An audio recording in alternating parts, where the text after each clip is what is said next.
2014 NCAA Division I National Championships, Oklahoma City, Oklahoma. We are down here with the First Lady of American Wrestling. This is Mrs. Burroughs. How you doing, young lady? You just give me all sorts of names. I'm just Lauren Burroughs. Come on, accept what it is. The truth is the truth. You just got to let that thing out. What you got? You got a bun in the oven. What's going on right now? I do have a bun in the oven. We're not. You got to get the side profile. It's better this way. Are we revealing anything, or you don't even know nothing yet? No, we're keeping it a secret. So we actually went for our ultrasound, and they kept it a secret from us. So. Oh, did they really? Yep. Oh, I don't have the patience. I would have to know. No, somebody would have to give up some you know answers. us. We like big moments. That's good stuff right there. So how are you feeling? How's the pregnancy been working? I feel great. The first trimester was a little rough, but I feel really good now. I'm Coming all full along. of energy. I've been working out every day with Jordan. You give him the business? Not with Jordan, but I go to the wrestling room with him. So. Okay.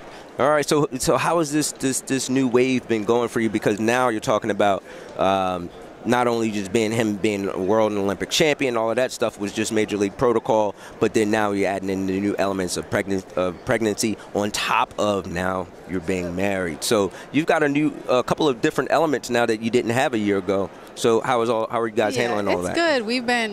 We're very grateful for where we are, and Jordan's in a great situation where, you know, he's gone a lot, but he's also home more than a normal father who works a 9-to-5 job. Right. So we're very lucky and fortunate in that situation. So we're excited and we're handling it well. It's fun now that I feel great, so I can travel with him and enjoy those things before the baby comes. And there's two of us traveling to try to see him, and it's a little bit more difficult. So home is going to just be from here on. Is it just going to be in Nebraska? That's how it's set up? Until further notice. Until further notice. Yeah, okay. I mean we love Nebraska, and you know right now his job is what's most important as far as where we live. So Nebraska is best for us, and Coach Manning and Snyder and everybody there that helps us out. They're great family. They're the best for Jordan. So that's where we're staying, and when you know he's not wrestling at some point, or you know not competing in the way that he is now, then maybe we'll reassess things. But for now, Nebraska's home.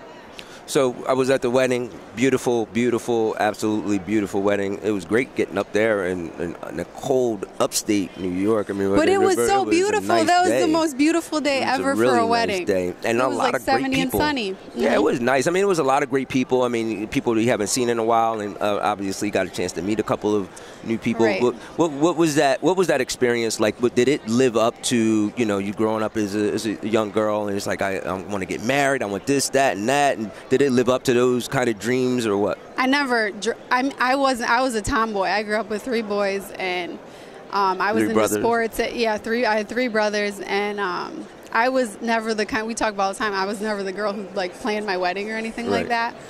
So, you know, the dream I had once we got engaged, and I was like, oh, okay, this is going to be a big production, and we wanted our family there, and that kind of plan was everything what you ever hoped it to be. Right. We made a decision early on that, you know, we either have to do this really small or we have to do it really big. Because I'm from a huge family. Obviously, Jordan's got a lot of friends in the wrestling community, and to put us all together in one room was a big party. But we had so much fun. We said, people are always like, you know, was there anything that you were upset with? And I said, yeah, we missed the Soul Train line. That was like the biggest downfall of our wedding. The DJ played the Soul Train line without us in there. So, I mean, when that's the worst thing that happened at your wedding, you have a pretty good day. But it was cool because I come from a wrestling family, and then obviously most of Jordan's people are wrestlers or coaches. So to have all those people in one building, so many people knew each other that they hadn't seen each other in a long time. Absolutely. So it was cool. Absolutely. He's really on the precipice of something, not that what he has done to date hasn't been special, but he's on the precipice of really taking it to a completely different level. The enormity of the situation doesn't seem to be overwhelming him, and he is very level-headed. He's always been level-headed. And the way that everything came about, I mean, he's been able to handle it without being overcome by the moment.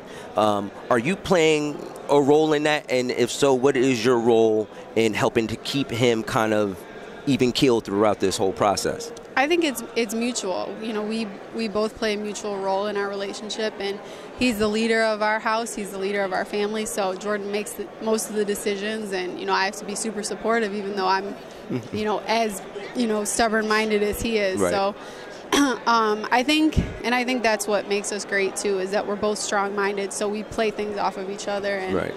and I think it helps a lot that I know a lot about wrestling. So I love watching him wrestle. I was just thinking about this today. I love watching him compete, but I don't have him next to me to discuss things going on Right. in the match. So I like when we're at events like this and me and him are talking about different wrestlers or the matches and stuff. So I like to have somebody like that to be able to share that is pretty cool. Right. But yeah, I mean, there's things that he gets up about and I bring him down, and vice versa, and we work well together. So you guys are more, not that you're more, but you also have not just the relationship aspect, but you also have like a best friend friendship, Yeah. which also is tagged into your whole dynamic of a marriage. And that's what's really going to keep you guys strong. That's what I was saying to him. So I said, I think you're only going to get married once. I think you guys are done, man. Like, you guys are going to ride this thing out for the next 50 years. Yeah, well, that's strong. how God designed it to be. You Absolutely. get one woman, and you two make the best out of each other, and that's really what we're focused on. That's the way God designed it. Like, that's the way God made this, and I think a lot of people forget that. I saw in the news the other day, it was some entertainment news, and the woman said, "Well, this is your first marriage," to the person she was interviewing. I said, "First marriage?" I said, "There is only one marriage," but people, we keep our marriage based on, it's faith-based and in God's word, and we keep ourselves grounded, and that's how we move forward each day. Absolutely. So. Yeah, it's very special. Your whole situation is very special. If you want to take a quick moment, why don't you tell the people at home who may or may not know about how he proposed? Because to me, I think that was also a very powerful kind of sign of the type of individual that he was. He took me up. It was Easter morning last year, and he took me up to Pikes Peak in Colorado Springs, where the Olympic team trains, and or the national team, but the Olympic Training Center is on this hill called the Incline. And I don't even know the specifics, but it was like torture march up the hill. And I ran one marathon before in my life, and that was the second hardest thing I've ever done, is hiking up that hill. And at the top, I was taking pictures, and I turned around at one point, and he had handed his camera to somebody else. He dropped down on one knee and stuff. It was pretty cool. It was special. Yeah, he's a good man. He's a good man. Yes, You're also a very special woman, and you guys make a perfect couple. Thank so you. we're happy to have you. This is the First Lady of U.S. Wrestling right now. We're here with Lauren Burroughs, and she is the lovely, lovely wife of the one and only pound-for-pound best wrestler on the planet, JB 74 kg, Jordan Burroughs, the J Train. This is Johnny Johnson, J-Rock Johnny Johnson. We're with Inside, and we are out.